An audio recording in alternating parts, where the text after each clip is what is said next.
بسم اللہ الرحمن الرحیم۔ السلام علیکم۔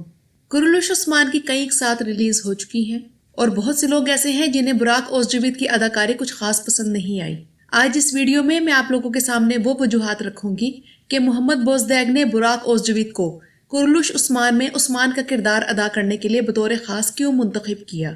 اور عثمان کے کردار کے لیے محمد بوزدیگ نے براک اوزجویت کو منتخب جو کیا ہے تو کیا ان کا انتخاب واقعی صحیح ہے؟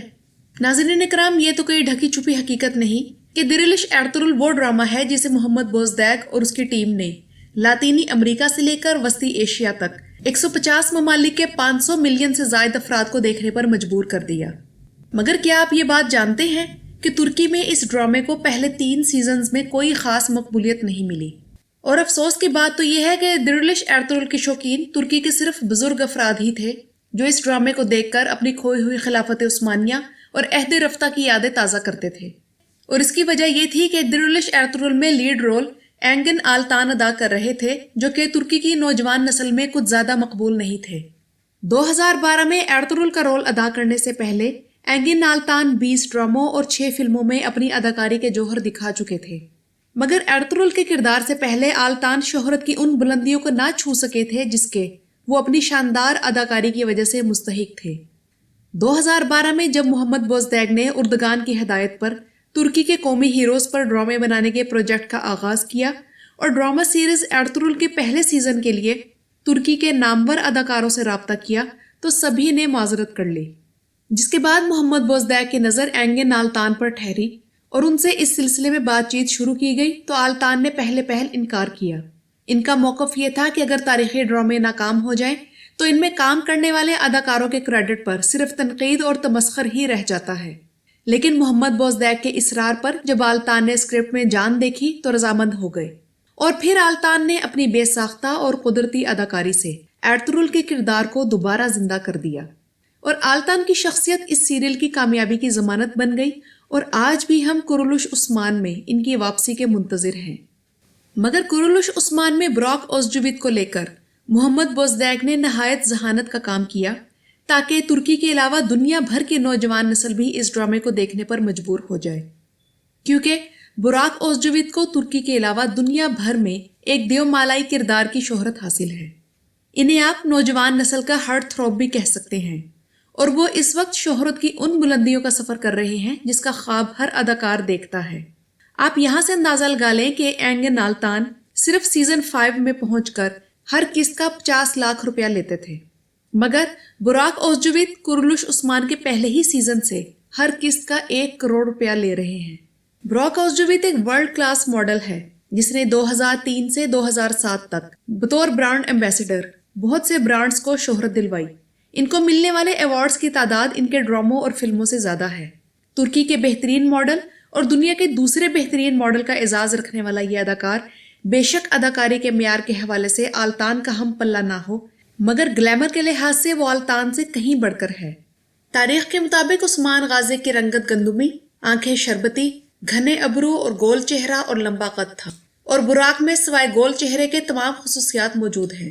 براک اوزجویت اس سے پہلے بھی تاریخی کردار ادا کر چکا ہے۔ مثال کے طور پر دی میگنیفیسنٹ سینچری میں اس نے بالی بے کا مضبوط کردار بڑے اچھے طریقے سے نبھایا۔ وہ بہت سے رول ایک ورسٹائل ایکٹر کی طرح کر سکتا ہے۔ اس کے کریئر میں کئی ایسے رولز ہیں جنہیں اس نے ایک ورسٹائل ایکٹر کی طرح بڑی عمدگی سے ادا کیا۔ مثال کے طور پر جان فدا مووی میں ایک بہادر سپاہی کا کردار، کارا سیودا میں ایک پرجوش اور رومانٹک انسان کا کردار، ایک تاریخی ڈرامے کیلیکوسو میں ایک ڈاکٹر کا کردار، اور اسی طرح مسلط جیسی ہارر مووی سے لے کر کارڈیشیم بینم میں ایک مزاحیہ کردار تک وہ اپنے ہر کردار کو عمدگی سے نبھا سکتا ہے۔ براک اوزجویت ایک مہذب اور شریف انسان دکھائی دینے کے ساتھ ساتھ ایک مضبوط شخصیت کا مالک اداکار ہے جو کہ اپنے ہر رول پر بہت محنت کرتا ہے۔ عثمان کا کردار ادا کرنے سے پہلے اس نے گھڑ سواری میں مہارت حاصل کرنے کی بھرپور کوشش کی۔ اس کے علاوہ وہ اداکاری کے دوران اپنی آنکھوں اور چہرے کے تاثرات سے بھی بخوبی کام لے سکتا ہے، جس کا مظاہرہ ہم اس کے پچھلے ڈراموں میں دیکھ چکے ہیں۔ کرولوش عثمان کی ہر قسط میں وہ اپنے کردار کو تیزی سے سمجھ رہا ہے، اور اس کی اداکاری ہر قسط کے ساتھ مزید نکھر کر سامنے آ رہی ہے۔ ہمیں براک پر تنقید کرنے سے پہلے اس کو تھوڑا وقت دینا چاہیے۔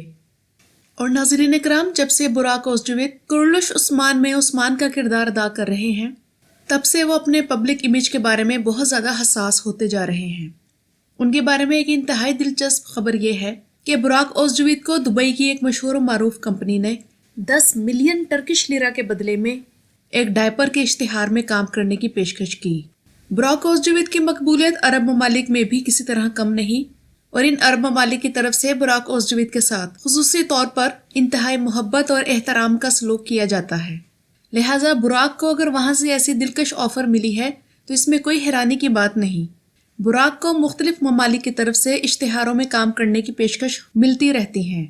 مگر یہ پیشکش اس لحاظ سے اہم ہے کہ یہاں انہیں ادا کی جانے والی رقم بہت بھاری تھی۔ مگر آپ لوگ جانتے ہیں کیا ہوا؟ براک نے اس آفر کو مسترد کر دیا۔ اس کی وجہ انہوں نے یہ بتائی کہ وہ زیادہ سے زیادہ وقت اپنی فیملی اور بچے کو دینا چاہتے ہیں، اور ان کی پیشہ ورانہ ذمہ داریوں کے مصروفیات کی وجہ سے ان کے لیے ایسا کرنا مشکل ہے، اس لیے وہ اور کوئی اضافی کام نہیں کرنا چاہتے۔ مگر پوری بات یہی ہے کہ سلطنت عثمانیہ کے بانی کی تصویر اگر ایک ڈائپر کے اشتہار پہ لگی ہو تو یہ کوئی مناسب بات نہیں، اور ویسے بھی جب تک براک اوزجویت کورولوش عثمان میں کام کر رہے ہیں انہیں بہت سی ایڈورٹائزنگ کی پیشکشوں کے بارے میں محتاط رہنا پڑے گا۔ اس واقعے سے آپ یہ اندازہ بخوبی لگا سکتے ہیں کہ براک اوزجویت کورولوش عثمان میں اپنے کردار کو لے کر کتنے سنجیدہ ہیں۔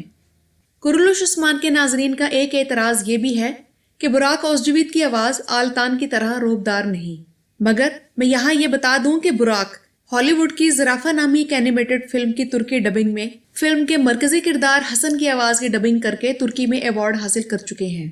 جہاں تک ان کے چہرے کے تاثرات اور اداکاری کا تعلق ہے تو بھی ان کو جو رول ملا ہے وہ ایک لاؤبالی لڑکے کا ہے جو کہ میدان عمل میں تربیت کے مرحلوں سے گزر رہا ہے،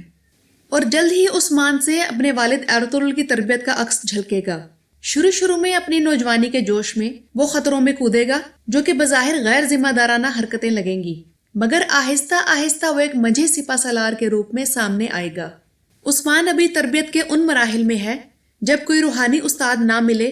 تو انسان ایسے ہی بے لگام گھوڑے کی طرح ادھر ادھر ہانکتا پھرتا ہے، اور ابھی عثمان ادب علی کے ہاتھوں تربیت کے مراحل میں ہے۔ جب اس کی تربیت مکمل ہوگی تو وہ ایک کوہ نور ہیرے کی شکل میں سامنے آئے گا۔ اور تیسری بات یہ کہ ہمیں کورولوش عثمان دیکھتے ہوئے عثمان سے انسیت پیدا کرنی ہوگی،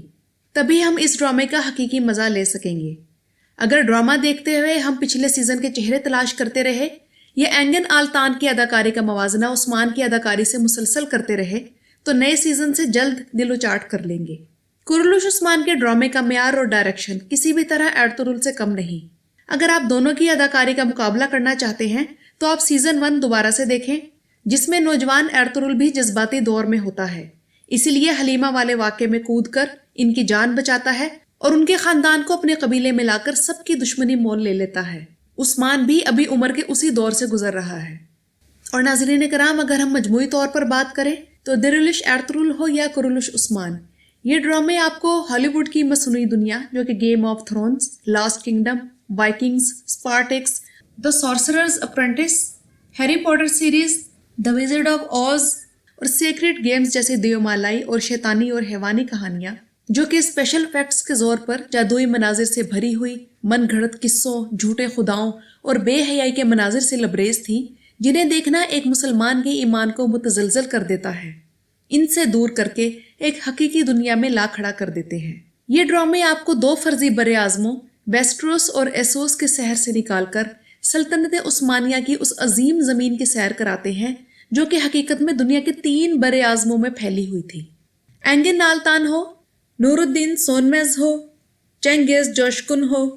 یا پھر براک اوزجویت، ان سب نے ہمیں لیونارڈو ڈی کیپریو، جانی ڈیپ، ہیتھ لیجر اور زیک ایفرون کو بھلا دیا ہے۔ اینگن کے ذریعے ہم نے اپنے حقیقی ہیرو ایرطغرل کو جانا، اور اب براک کی صورت میں ہم اپنے عظیم ہیرو عثمان غازی کو جان رہے ہیں۔